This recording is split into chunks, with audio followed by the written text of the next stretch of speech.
commence par un live TikTok. Des problèmes, des problèmes qui sont urgents. Alors, votre femme qui est là a agressé madame qui est là. Oui, c'est filmé. mais agressé. Une chose de la Martinique, c'est devant le ministre. D'accord, ça fait un bon moment qu'on parle avec vous. Vous parlez différemment, s'il vous plaît. Vous Vous croyez que vous parlez Ne la touche pas, tu comprends pas? Je termine par son emprisonnement et des révoltes. Le peuple martiniquais contre la mise en prison du R.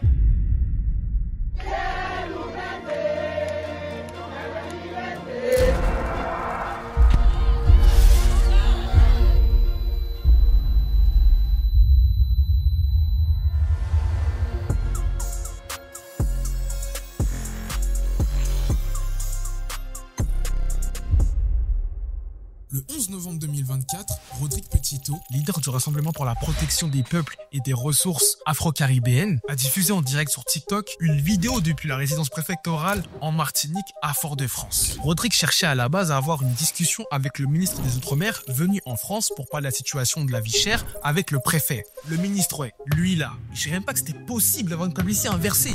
Ouais, c'était quoi ce délire? Encore un manque en vitamine D, évidemment. Il en a donc profité pour essayer de faire avancer la situation en ayant une discussion avec le ministre des Outre-mer. Ce qui est logique, parce que ouais, on a beau dire, on fait tout. Des manifestations, des courriels, tout, ils répondent jamais. Moi, j'ai une solution. Je pense sincèrement, et là c'est la vérité, qu'il faudrait faire au ministre un distract à la Kendrick Lamar. Vraiment. C'est des menteurs, c'est des menteurs, c'est des menteurs. Et en plus, il y a un délire, car à l'heure actuelle, la Martinique fait face à un coût de la vie qui est extrêmement plus élevé qu'en France métropolitaine. Les manifestations ont éclaté pour dénoncer cette situation anormale. Les produits alimentaires coûtent en moyenne 30 à 42% plus cher qu'en France métropolitaine. Et c'est une dinguerie. Pourquoi? Et ce qui se passe en Martinique et en Guadeloupe au niveau de la vie chère fait écho à ma vidéo sur la vie chère sur la Guadeloupe où on traite de ce sujet-là de manière plus précise et plus factuelle. Et elle se trouve ici. Ou là.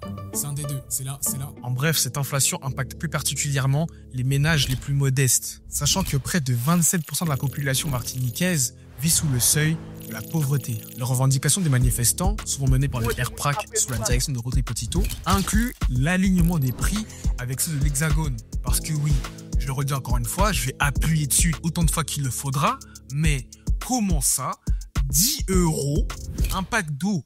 Non mais, en vrai, franchement, entre toi et moi, c'est de la singerie. Les tensions ont parfois dégénéré en violence, avec des affrontements entre manifestants et policiers, entraînant des blessés. Et pourquoi je prends une fois comme ça, c'est très bizarre, vraiment, on dirait Buzz l'éclair. Et déjà ici, on peut relever un point. Pourquoi à chaque fois, mais vraiment à chaque fois, que des manifestations ont lieu dans les dom-toms, pour ce genre de cause, en général, ils ne se posent pas la question de comment on en est arrivé à là.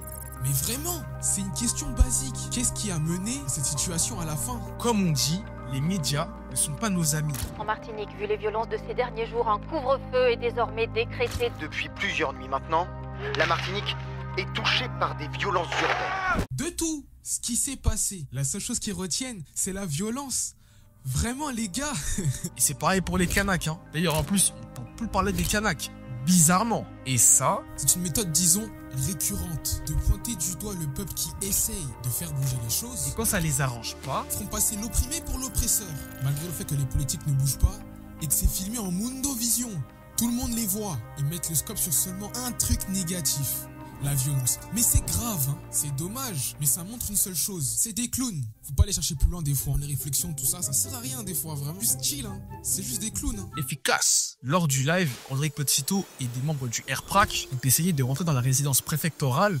Mais de quelle manière? Les faits se sont déroulés lundi soir. Rodrigue Petito, accompagné de 3 personnes, se sont introduits dans l'enceinte de la résidence du préfet de Martinique. Le militant s'est fait bloquer l'accès par le préfet Jean-Christophe Bouvier, ici habillé en blanc. Comme je te l'ai dit tout à l'heure, les médias ne sont pas nos amis. Vraiment. En vrai, c'est chaud. Parce que quand on voit ça... Le militant s'est fait bloquer l'accès par le préfet Jean-Christophe Bouvier, ici habillé en blanc. On se dit quoi? Le mec est violent, il veut la bagarre nani. Or que pas du tout. C'est juste un chill guy qui veut parler au ministre des Outre-mer. Tranquillement. À croire c'est un sauvage le mec, c'est un ovni, je sais pas. Et wesh. Parce que là le mensonge il est archi gros wesh. La presse. La préfecture, il y a de l'adresse mail. Envoyer un mail, c'est ce qu'on te dit quand tu veux voir le CPE. Tu vois, t'es au lycée, au collège, belek, ouais. Mais au préfet, un mail, vraiment. S'il vous plaît, un peu de respect. Mais vraiment, à croire qu'un jour, on fera la révolution sur Gmail. Mais on va où? Tranquille. Cette action s'inscrivait dans une dénonciation pacifique contre la vie chère et les inégalités sociales sur l'île. Mais quand on parle, il faut des preuves. Alors les voici.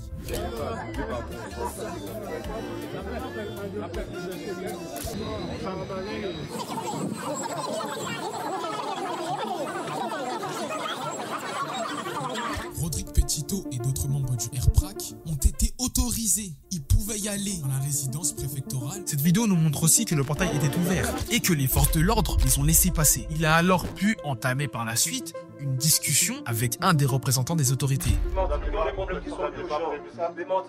Alors votre femme qui est là a agressé, il lui a arraché le téléphone, c'est une femme, il lui a donné. Il a poussé mon téléphone par terre pour me donner un téléphone. Voilà. Il est filmé. Ça a été filmé, mais on va rendre la vidéo publique. Est-ce que c'est possible d'établir un rendez-vous?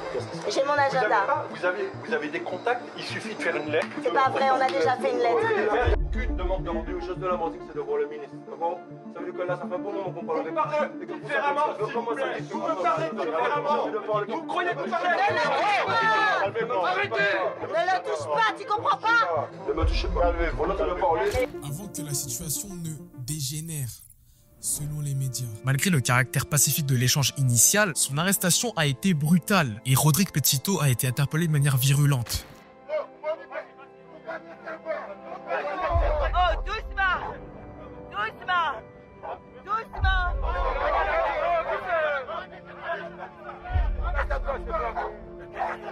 Vous cassez son bras!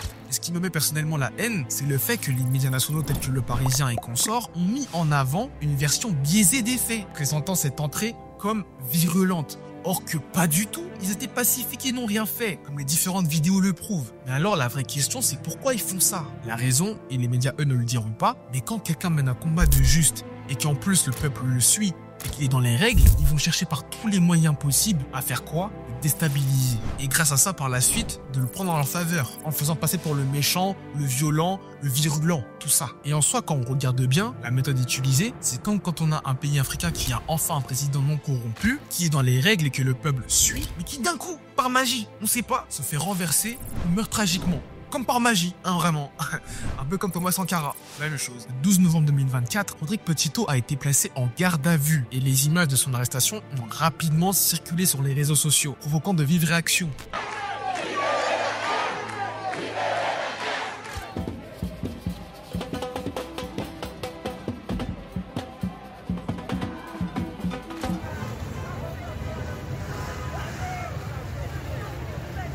Et le 24 janvier 2025, le tribunal correctionnel de Fort-de-France, en Martinique, a condamné Rodrigue Petito à 1 an de prison avec sursis pour, je cite, violation de domicile. Ouais. Ok, vas-y, pas de souci, ok.